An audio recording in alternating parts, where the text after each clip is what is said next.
Hello guys, and welcome to the second week of renewing the bond. In this episode I will be focusing on the AFK money making methods, and I know I did many of these during the first week, but these are just so good methods and they have low requirements that you should be doing them a lot early on during your grind. So first I wanted to try out the basic AFK method that everybody does, and that is cannonballs. Cannonballs are insanely AFK. One inventory takes 2 minutes and 42 seconds, so you can AFK for 2 minutes and 42 seconds. And in an hour you can use 550 steel bars, which turns into 2.2 thousand cannonballs.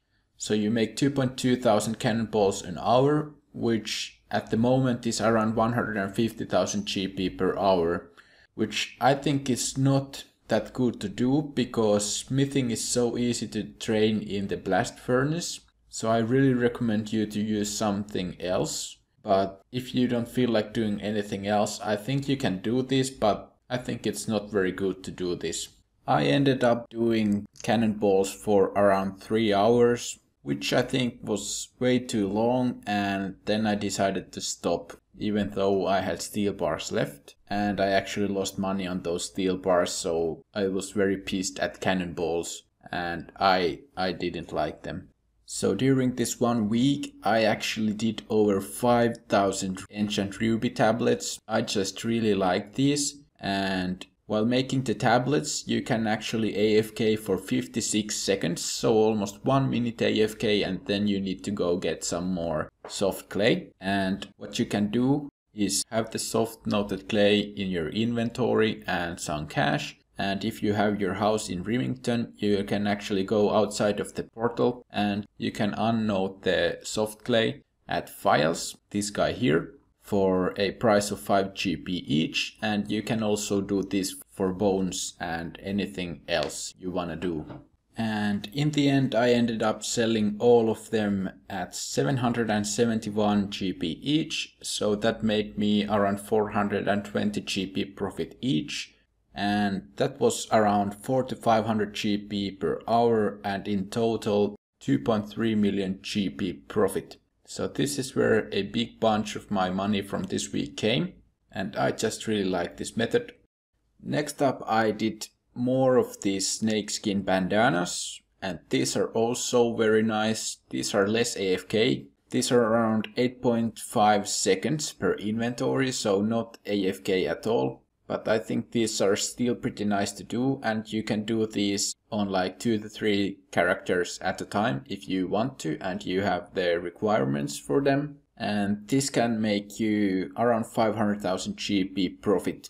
And I actually ended up selling these around 600 each, so they made me more than 500,000 GP profit per hour if I was doing them efficiently, but I did AFK quite a bit, which made it less profit, but still I really like this method.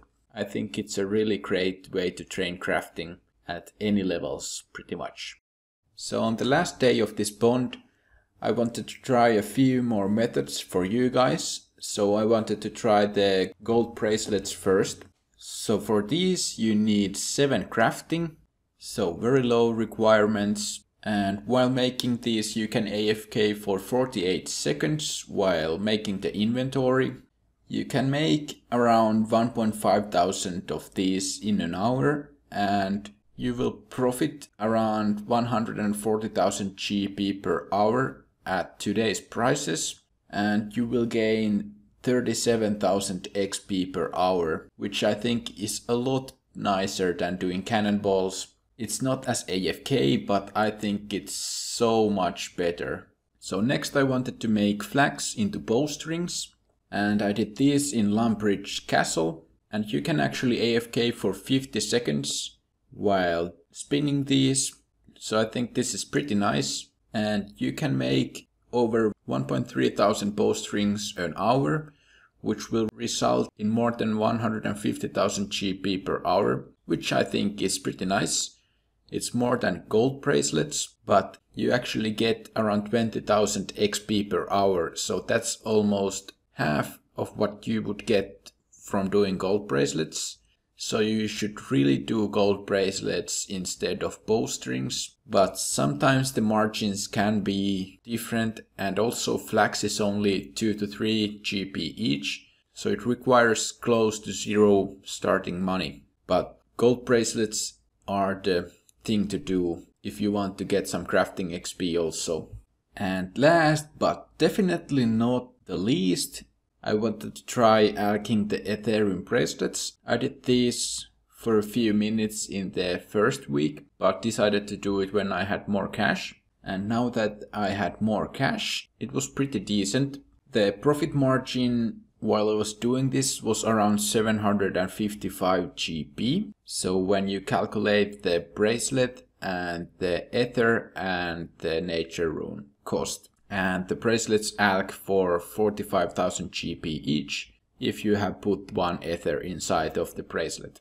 So in an hour I was able to alch 505, which is pretty terrible actually, but still it was 381,000 GP profit in an hour. But if you have a lot more cash than I did, I had like 1.5 million GP. You can actually buy this overnight, and I think you could actually possibly get like 1 to 2,000 GP profit each if you buy them overnight. So that way this will be a very nice method, and I think you could possibly alch like 600 to 700 bracelets an hour if you get your clicks nicely. And if you're Wooks, you can actually alch a lot more, but for a regular person like me, probably like 600 to 700 would be quite optimal. So if you could manage to make 1000 GP profit each, it would mean 600 to 700,000 GP profit in an hour. So I think this is a pretty cool method, but probably not the best if you want to AFK, and still it's so click intensive that it might be not worth it. But you can try it if you want to. So here is pretty much everything valuable I have in the bank after 2 weeks of the bond. So these are the last few moments before my bond running out, and I will actually buy a new bond with the cash I have. And at the end of the week 1 I had around 2.5 million GP, and now I have around 5 million GP more. So in this 1 week I made around 5 million GP, which is actually pretty nice and more than I expected. But anyway, let's go and check how many hours I played and what was the average GP per hour while playing. So I actually played 23.5 hours this week, which is over 3 hours a day, which is actually a lot more than my average week. Last week I played around 10 hours, so it's more than double of my normal. I think my normal is between 1 to 2 hours a day, because I work from 8 to 4 every day. I have a regular job. And if we divide the 5 million GP I made this week with the hours I played, I made around 213,000 GP per hour, which is actually almost same as the first week. But here we have to take into account that I was mostly AFKing while editing the first week's video, and I was actually also doing a 10-hour loot video on my main, so I was AFKing while doing that also. So I think over 200,000 GP on average while AFKing is pretty nice, and I'm very happy with the result. Next time I use a bond, I will be focusing on melee training and getting my combat stats up, because I think that's the hardest thing to do if you actually have to maintain a bond, because early on combat training is not very profitable, and I must tell you that I actually started it already and it's pretty hard to make the money, and it actually might take quite a lot of hours to get money for a bond, so I might have to do some skilling to renew the bond, but we will see how it ends up going. Anyway, if you like this one, leave a like and subscribe for more. Next week will be loot from 10 hours of scarabs, so stay tuned for that one. And after that there will be 2 episodes of Renewing the Bond. So the melee bond that I'm currently working on. But anyway guys, thank you so much for watching, and we are getting new subscribers every day. Thank you so much for every one of you. And as always, have a great day. MrGrauman out.